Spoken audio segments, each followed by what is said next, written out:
I woke up today. There's some people in this world that didn't.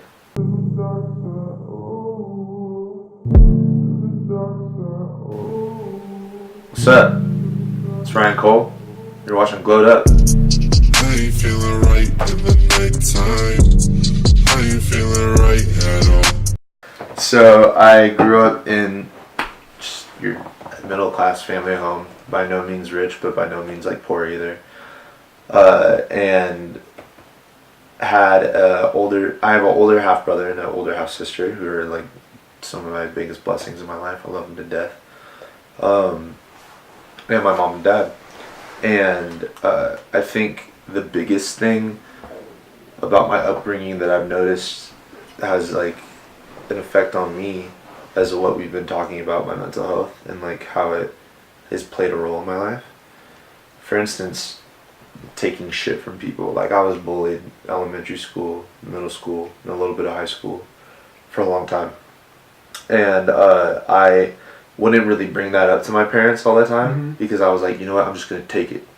So to be the tough guy and not express my emotions, which is toxic masculinity at its worst. And especially at an adolescent age, can really fuck you up. I don't know if you mind if I curse or not, but No. I'll try not to. No, you're good. But so with that in mind, I've noticed like conquering those demons has been a big part of my music, you know? And I mean, I had friends growing up, and I still have friends now, but I don't think anybody when I was growing up like really knew me. I never really made that intimate connection with people because it wasn't, I was afraid. It was really fear. It was like whether or not people were going to judge me or not. Which, if you think about it, is probably the most selfish thing that you could think about. And that's hard to understand sometimes. Like, how is it selfish to fear what other people are going to think of you? You're thinking about how you're going to react when they think something about you. It's like a triple negative thing. Like, I don't know. I don't know how to describe it other than the fact that it's just not healthy. And that's what we were talking about earlier with the fact that, you know, like, these kids get all these participation trophies nowadays and they feel entitled to feel a certain way. Nobody gives a fuck how you feel. And that's okay. That is okay to feel that, like, to not care about what anybody is feeling for you because, dude, like, you gotta take care of yourself. The day-to-day, the mundane. Things are gonna happen.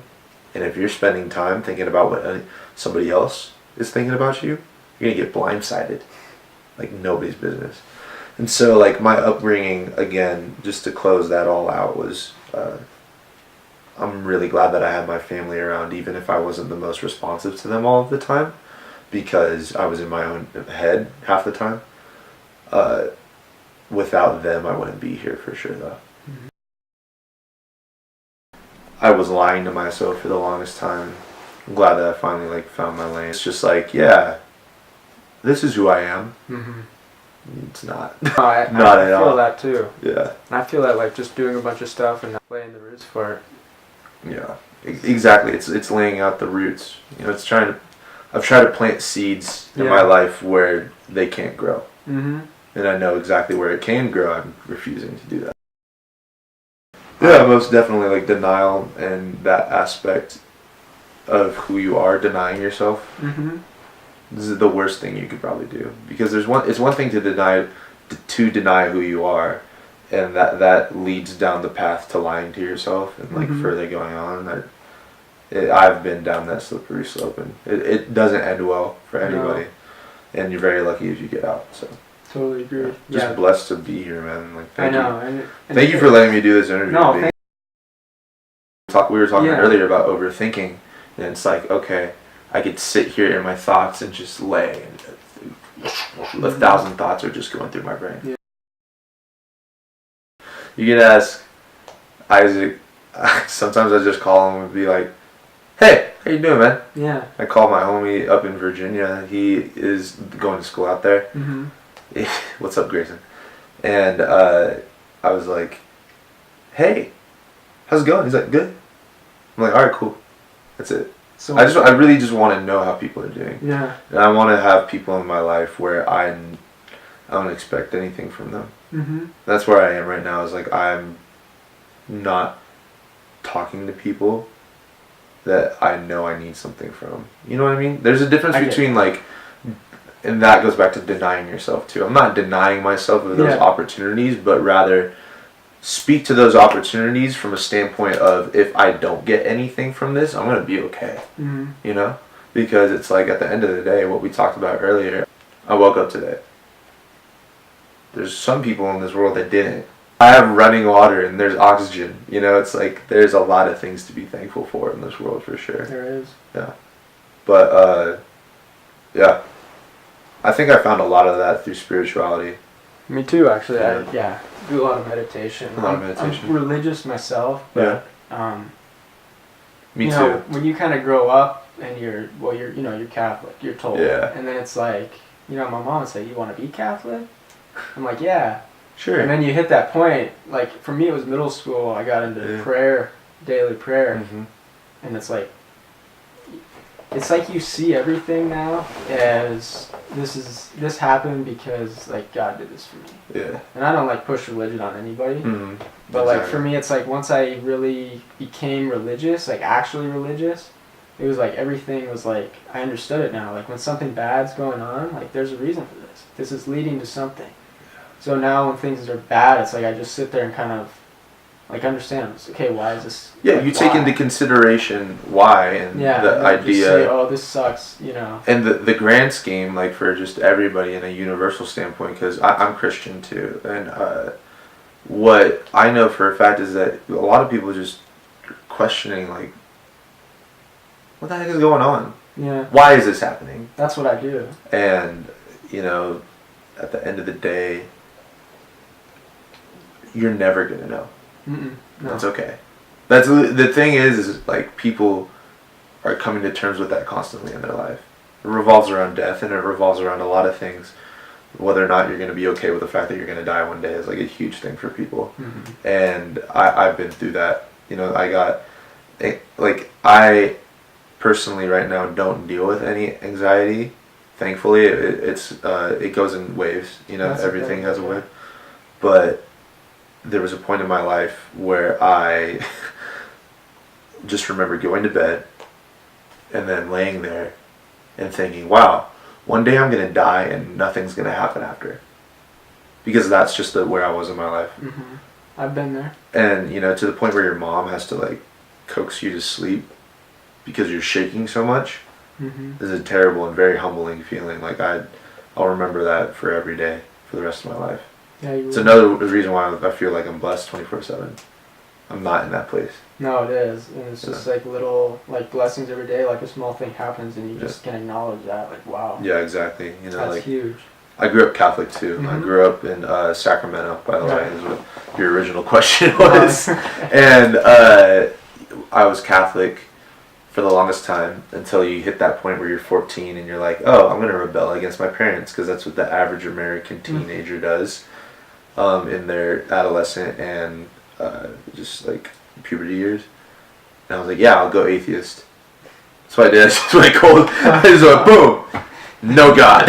Like nothing's happening. Big transition there. Listening to like the grungiest music you could possibly imagine, and literally like worship Tyler the Creator. I was like, yeah, Yonkers is my jam. Like constantly, like if you've never done this and you're not that kid, like it's okay. Like I don't blame you, but I was that kid that raps in the mirror to himself, like rapping the lyrics. I'm like, yeah, and then your mom walks by and nothing happened.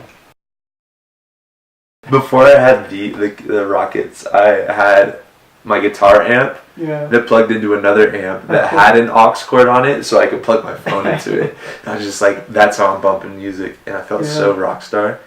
But then like I had those thoughts early on in my life where I was like, oh God, I'm gonna die, and go to church camps because that gets you spiritually high. You feel like, oh, everything's okay. Yeah. And then you come back down from wherever you were going to church camp from, and you proceed to live your normal life. Mm-hmm. That's what it was for me. I just felt like I was in this cycle. I wasn't living. It was more like I was following a program. And that's what led to the questions and led to my anxiety. And once I kind of came to terms with the fact that those things are going to happen, it's my choice whether or not I want to believe in something now. Mm-hmm. It's not anybody else's choice. So I went through a bunch of different avenues of like, okay, what is this religion? What does it teach me? What is this religion? What is it doing for me? You know, blah, blah, blah. And investing time.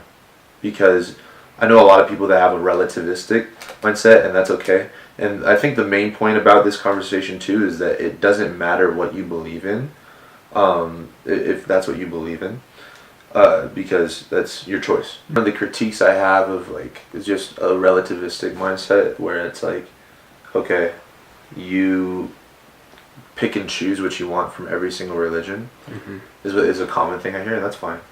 I mean, if that's what you want to do, that's fine. I just know from my own personal experience, I didn't gain anything from picking different aspects from every single one. It didn't affect me. You know, it actually, like, a lot of people are looking for, like, life-changing effects with religion. That's what you want, right? Mm-hmm. Like, you want to be transformed. You want to be a new person. You don't want to be stuck in your old self. But, like, how do you do that if you're not investing in yourself? Very true. And that's if you pick and choose. I feel from my own standpoint, it's like, okay, I'm not investing anything. So that's what I would do. I would invest like a little bit of time into each one until it came to Christianity, and I was just like, this makes sense. Yeah. It clicked, you know? But that should not predicate the fact that following Jesus in that aspect, for me, it's a mundane life. There is no spiritual high every single day. And that's not what everybody thinks. When people look at Christianity, they think, oh, like you're all just at the altar, like worshiping Jesus 24/7, and your life is great now, and you get to judge everybody. Like, like that's not the case whatsoever. In fact, your life gets harder because you're not following what everybody else is doing. Because at the end of the day, did what happened really matter? Yeah.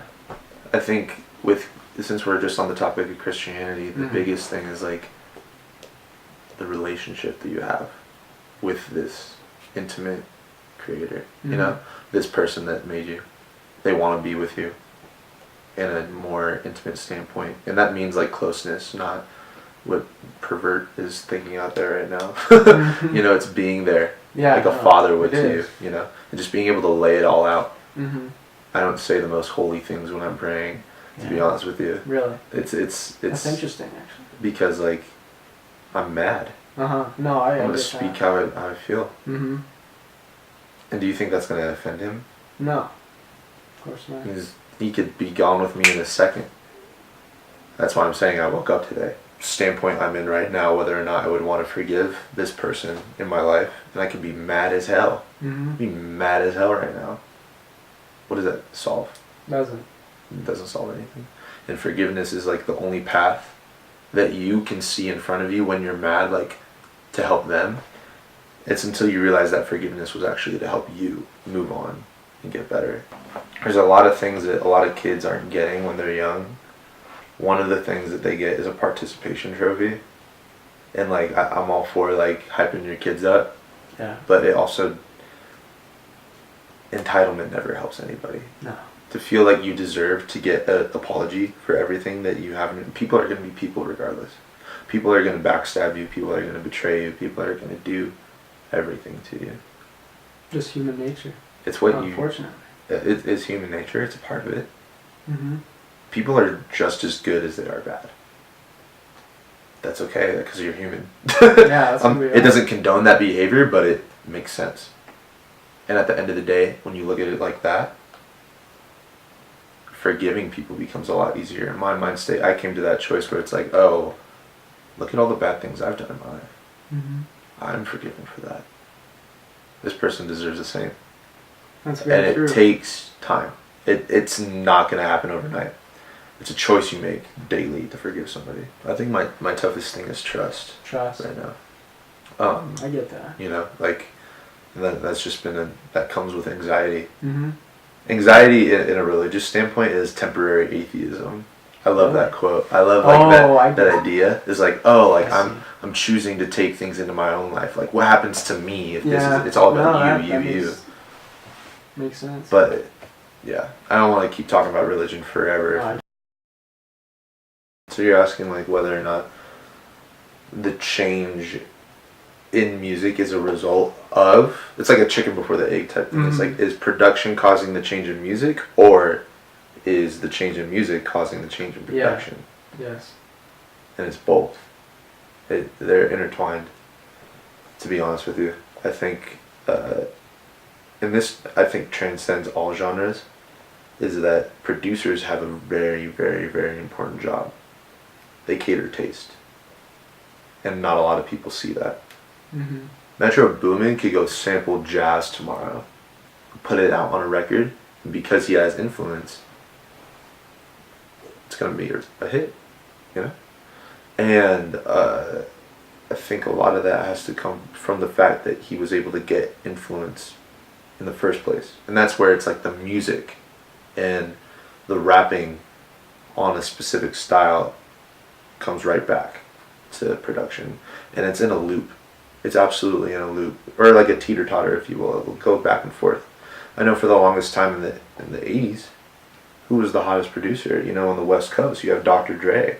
You know, like on all of these freaking crazy productions. You know, and those names pop up. You get people like Kanye, who produced so many crazy records. A lot of people don't even know about that. Nobody knows the fact that like like Jay-Z's early records, some of them like The Heart of the City and stuff like that were Kanye. And then you have like Pharrell, who's oh my gosh. I think Pharrell, he's a visionary, man. I think Pharrell, Dr. Dre, Tyler, the Creator are like my top 3 producers of all time. Mm-hmm. There's like a couple more, like for sure, that honorary members. There's like, of course, Metro is just insane. Yeah, he's huge respect to him. And there's just a lot of people I know that are great producers. Yeah. But I have my favorites because they've impacted me with music differently. That's like you just said, too. So no disrespect to any other producers I didn't say. You know, but the people that have influenced me the most, like, get the props, you know. Yeah. And I think that's prevalent in my music too. Like you'll definitely hear like Tyler influence. I hear that. Or like, that was one of the first things I thought too. Maybe even like to an extent Dre, with like, I'll always be a West Coast hip hop head. Mm-hmm. But I think that's just always in the back of my mind. And then Pharrell is awesome too. Yeah. I don't know how it was like 4 years ago. And it seemed like everything was being produced by DJ Mustard. Oh my gosh. And yeah. It was like, I guess it was a moment for me where I was like, wow, like this dude is like got everything. Everything, dude. Like he put his hand on everything. You know, like this is pretty incredible. And that's because the music came back around. Yeah. You know, it came back to what he put out. And that felt like a transition period of like people now really appreciating producers. Because like prior to that, it felt like producers are kind of like people don't really know. Mm-hmm. You know, they're like, oh, I listen to rappers. But it's like, you know where that, you know. And a lot of that obviously has to do with the tag too. Mm-hmm. Tag is catchy. That's huge. It's so huge. I don't have a tag. I don't even know if I'm gonna find a tag. You know, it's like finding that signature piece that is like, this is me. But you're gonna I don't know. all the time. I don't know. It's like I'm gonna hear it back 24/7. And if you don't like it, like I already don't like the tags that I put for myself sometimes. Oh, it's like it's booty. It's not good. that has had a huge impact though. Yeah, for sure. Personal promotion. Being able to brand is huge everywhere. Being able to know that you're able to have a brand and it's going to stay alive.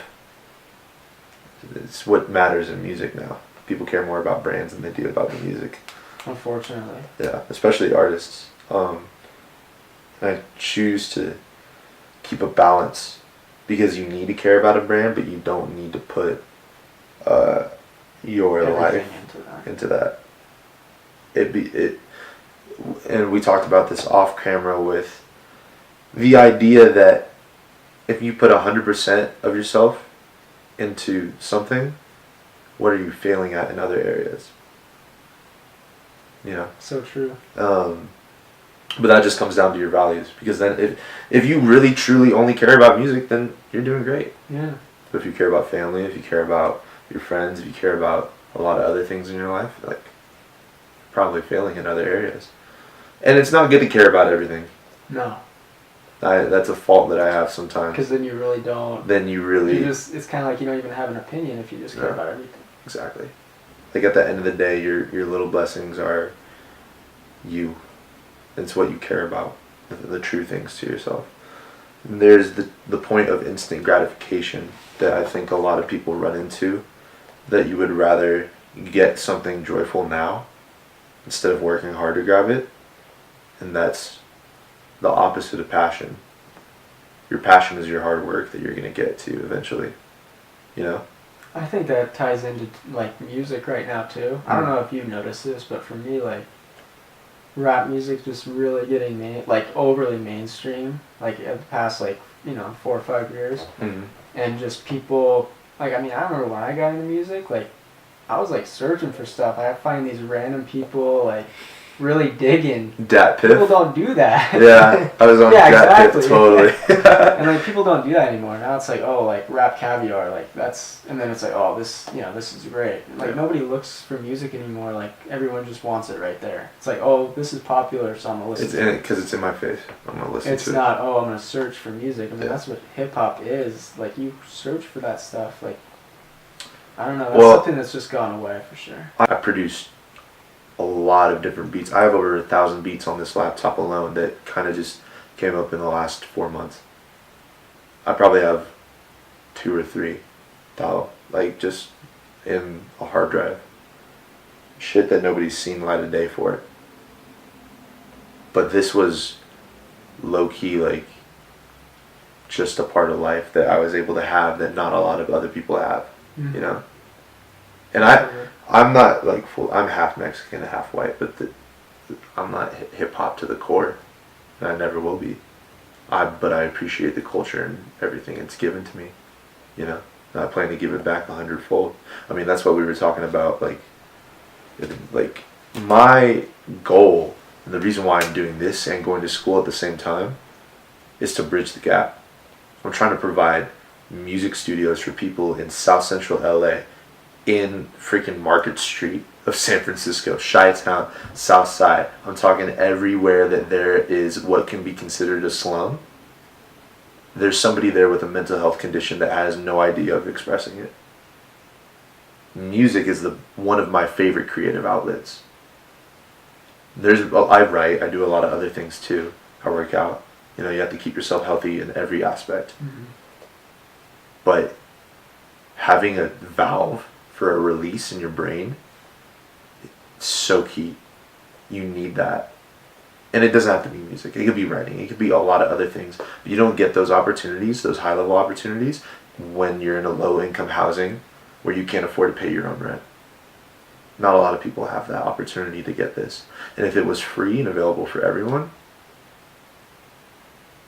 that's what matters. That's really I could give a fuck about the fact that I couldn't make the beat today. Yeah. Oh, dang. You know? Why am I hitting every red light? I know, it's what we think. Dude, it is 100% what you think is what you will feel. Mm-hmm. Again, you have to take it day by day. Because it's going to happen. But where am I right now? And that's why I'm pulling together this EP. You try to attack things on both sides, taking care of myself and take care of what I am able to, you know? Mm-hmm. And eventually it'll change somebody's perspective, which will change the world. Definitely. So yeah, that's what it is. I, like I said, have been very scared in the past about what people thought of me, what people thought about me in music. And I woke up one day and I said, fuck it. That's exactly what I said. I said, you know what? Who cares? Because I don't. I'm going to do it. Just to do it. And this is a 6-track EP with my name on it, literally. It's called Ryan. And as of right now, probably going to release in December. Just got to finish mixing because it's pretty much done. Mm-hmm. And it's about my mental health and all of the battles that I've went through to an extent, and it's about self-expression and everything about myself at a face value. I'd say there is deep stuff about it, but it's production based is where like my field is. I'm not the best rapper and I'm not the best singer either. But I gotta make an album for myself. I made the music that I really want to make, that I want to listen to. And yeah, that sounds pretentious. I'm gonna slap my own album, but you bet damn if you can't listen to your own music, did you like it? Did you enjoy the process? That's a big part for me. Is like, I love the things that I've made. That's the difference between being just a rapper or just a producer and being an artist and catering to art and culture and what you're about, you know? Exactly. Yeah, this is inherently 6 tracks. I think I kind of put a bow on it early, and what I mean by that is I know that there's more that I could say about myself, but 10 years in the future, will I still be able to talk about myself like that? It's longevity. I always think long term. I'm never in the now. You know, Right, and I'm right. working for the now. Yeah. Like that's the thing, is I'm on a macro level. I know there's this guy Gary Vee.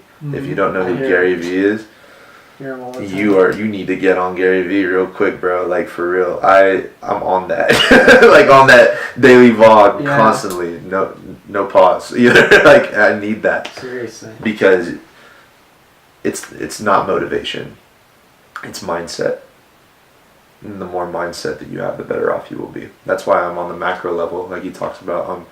10 years in the future, I'm doing everything for it, but I'm also doing the most that I can right now than most producers are in the day. Yeah. So I'm hitting both. What the fuck are you doing with your life? Right? It's like, No, seriously. this is my competition with nobody else, just myself. But you need people in your life who are able to push you. Of course. And shout out Yeah, of course RDS you do. big time for Yeah. being able to be that stability in my life. When I found them, I was just starting like production. Like I've only been doing production for the last 3 years. Seriously, like 3 years. Or less, I don't even remember. But like, found Sky and Jay Luce, and I'm just like, whoa. There's a different energy here. They have something that I know that for me, I need in order to survive. You know? Ever since then, it's been nothing but brotherhood, bro. Blood oath. No, no, but on a serious note, like they ground me in the reasons Yeah. for why this needs to be done. You know, and that's why I've been able to reach out to so many other people. Like shout out, friggin' Young Known and his outfit with the Missing Links, being able to create a EDM scene and that in a town where people I don't even know, bro, just being able to create their own scene out of nowhere. It's true. Shout out Missing Links if you get on that. Like they're top notch. And also people like Kit who speak from the soul, man. Like he's on the EP. Super dope. Necessary. Shout out J Crow too, just running the scene. Even from going to college and doing all of that too. Like there's a lot of people that are hidden gems here in Reno that I think people should pay attention to. Being an outsider to this town, like I hear all the time, like Reno's a certain way, Reno's this, I don't know. Like I'm not from Reno. Yeah. But when you see somebody who is on that level, they're an outsider, big time, and you gotta recognize that. But that's what makes them great, is the fact that they are an underdog, you know. So yeah, man, there's just people that are able to ground me to keep me on that level, you know, the roots, you know. I was not a big reader growing up at all. Me either. I hated reading. Yeah. I hated it. But something changed. something 100% changed. I read a lot of different everything. It's weird to describe. Like I love novels. I love doing those things. Like novels are great, but I love old ancient books. That's why I read the Bible. You know, like I'm a fiend for history. So I'm into like people's manuscripts on specific scriptures too, and then how they view it. Reading self-help books is like huge too. The reason why they wrote it is like what I'm always like caught up in. It's like, why did you write this? What were you going through in your life? I'm so like, for you, it's like reading. Yeah, like that's really inspiring. For me too, it's like the extra step for me is hearing people's perspectives on life is so awesome. I get genuinely like invigorated and passionate about that, you know? Yeah. And like that's why I love having relationships with people, being able to be with friends, be with a significant other, everything, like family, you know? It's like what we talked about, like as soon as that ended, things skyrocketed. But I had to catch myself too. Yeah. Because it's like I would catch myself saying things out of spite or saying things that weren't nice. Mm-hmm. That's not who I am. Yeah. It goes back to being fake. That's the opposite of who I want to be. So like I confess that truth because of the fact that that's not who I am, and I'm working every day to be a better person. To exactly what you just said, I am so happy that I went through that in that relationship because I'm so happy now. Crucial Not points.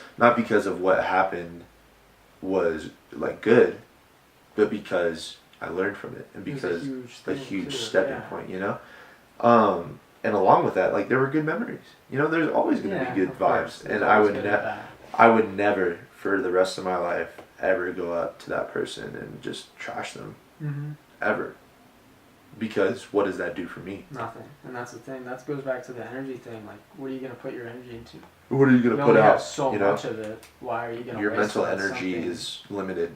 Exactly. So you might spend it on something good, and that's why it's all love. And you know, it's always going to be all love.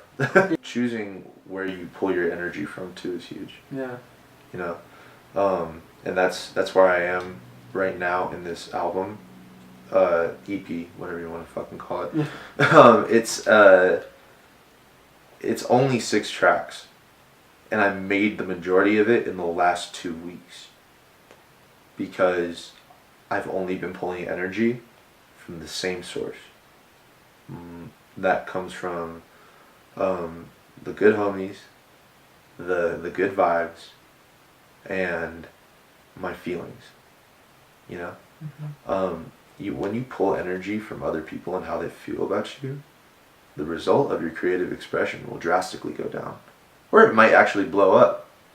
You know, it might actually be really great. Yeah. But when you're stuck in that cycle, and you realize that that inspiration is based on a faulty worldview, you won't be happy. It's true. But it's not about happiness either. It's about joy and blessings. You're not going to feel blessed. Yeah, it's also about like acknowledgement too. Oh, just time. And I think the biggest thing too is like that's not your choice or your problem to deal with. I know. Exactly. But it's I make it my problem. It is the funniest thing in the world how we make it. Yeah. I make it feel like it affects me so much. Oh yeah. It's like they see something and it's not right, and then I'm upset about that. Exactly. When it's like, what am I doing? What are you? Yeah. And once you you can't beat yourself up for catching yourself in those moments. You're human. So you just gotta move forward. That's all you can do. That's my biggest mantra right now. And we talked about meditation. Like, I still meditate from time to time, but like my mantra when I'm like in it, forward. Forward. That was probably gonna be the second name for the album, was Forward, because that's like the base point.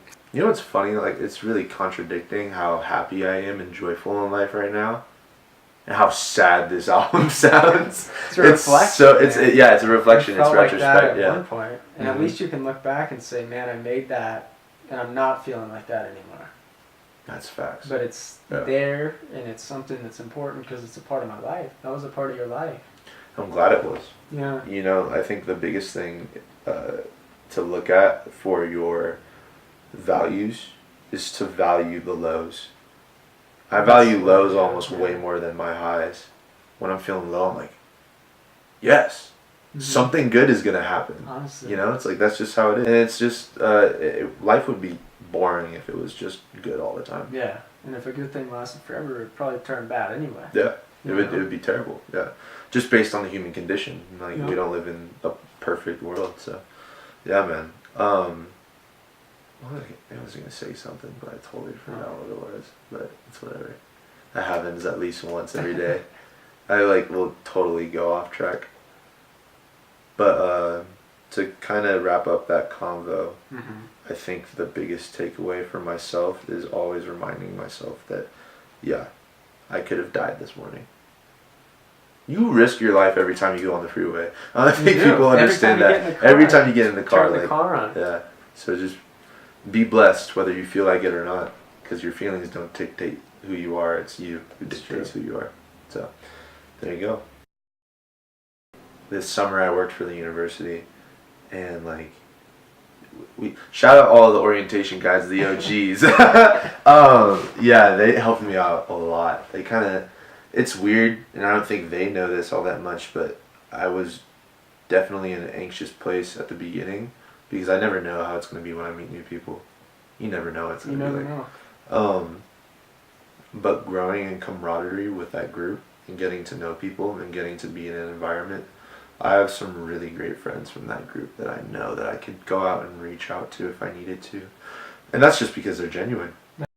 I always look, it's something I'm working on right now. And I've definitely had that boundary issue before in my life where I'm just like, this person's so charismatic, they have to have something going on. Or are you examining their character instead? Because that'll tell you whether or not they're true and what they do on a day-to-day basis. You know? It's true. Character over charisma.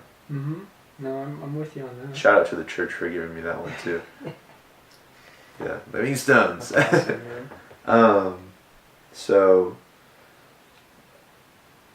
if you don't have the right character and you're not surrounding yourself with those people that do have the good character for yourself and what you need, you're just gonna end up like everyone else, if that makes sense. It's true. And that's just life. That's what it is. There's no negativity towards it. It's life. No, it's so true. That's all it is. How old are you? That's what I was going to talk about earlier. I remembered it. You're 19? Yeah. How funny is it that we're 19 and 20 talking about this? I know. Some people don't even get to this conversation when they're 30. Isn't it crazy though? The biggest part about that, though, is not to take what you have for granted in front of you. And the fact that I do know this, and I am this way, self-aware, I guess you could say, is something that needs to reflect in every part of my life now. Okay, if I do act like a mature person, how does that reflect in every point of my life? Am I really that way? Am I really reflecting hard work? Am I keeping myself accountable? Can't contradict yourself. No. And I'm sure I have like 7 times in this interview already, but that's very interesting. That's interesting you say that. Yeah. And again, character over everything. Yeah, that's an interesting. I haven't thought of that really.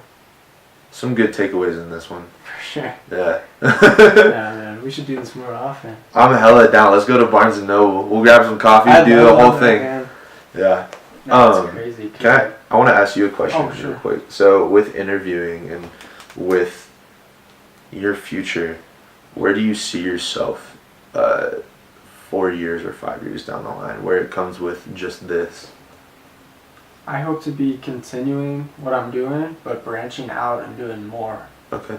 I really want to do, I'm not there yet, but I want to do artist management in a way. But I'm not there yet where I'm going to go out and be like, yo, I want to manage you, because I don't know how to do it yet. Yeah. But I'm going to learn it. I'm going to figure it out. And if I do figure it out and I don't want to do it, it's not a failure to me. No, it's not. You gain something. Exactly. I want to do more, like, in the kind of photography realm, it's like you can do freelance, go around Reno, make an okay living, not much. Yeah. I want to do bigger scale. I want to do YouTube stuff, in like big Instagram stuff, like actually have like a brand on Instagram. Do that kind of stuff and make it more national, not like local. Like I don't want to be here doing that. Exactly. I want to make stuff here, get somewhere else. Well, I think you're gonna do it, man. For real. Thank you, man. You got it. It means a lot, man. Yeah. You know what's funny? We should send this to Gary Vee. We That'd be actually like hella That'd dope. be dope. We should definitely do that. But yeah, no, I appreciate you taking the time out of your day to No, like man. spend time with this. This is a very valuable time for me. Cool. Glad, man. It's huge, man. Yeah. You gotta get to Barnes and Noble though, for sure. Hell yeah. For all you little homies out there, the people think that they don't know what they're doing with their life, that's okay. You just go do something. And if you're like, I don't know where to go or I don't know where to start, that's okay too. Just do something. Action matters more than anything. Action, character, over anything. And that'll get you places for sure. Do it. People have a fear of failure. And Yeah. it's how you look at And it. it's It's like what you said too. Yeah. It's not looking at things as what we conventionally think of as failure, but rather just a change in course and Yeah. a change in direction. And I think something people shove down people's throats nowadays is like be different. But I feel like so many people just want to be the same, if that makes sense. Yeah. Somebody said a really great. It's one of my homies. Oh my gosh, what did they say? Who was it? No, I know what they said. I just don't. Oh, Young Numb. Shout out to Young Numb. Said that's amazing. I could be like the 234 millionth person to be somebody else. Or I could be the first person to be myself today. Mm-hmm. You know? It's I like totally agree with that. being yourself is different than anything. And I think with that too, it's like what we're in. I mean, with music and like photo. Yeah. This is stuff that's like saturated, right? But if you're Yeah. truly original, if you truly do you, there's nobody like you. Yeah. There's Exactly. just too many people that are just doing how it is, and then it's like, well, there's 20 people that look just like you. Mhm. Take the same kind of photos, that make the same kind of music. Yep. But if you're you, if you're original, like you're the only one. And that's why I'm like, look at this and I'm like, I don't give a fuck how this tape does. It could flop. Yeah. It could absolutely flop. It could do good too. Yeah. It could be really awesome. People could really like it. But at the end of the day, I just self-express myself and I try to be me as 100%. And I know like there's influence obviously in there too, Yeah, but that's just part of being human. You have influence. so yeah, man, that's how it goes. That's awesome. Thank you again. No, thank you, man. Very valuable. Seriously, man.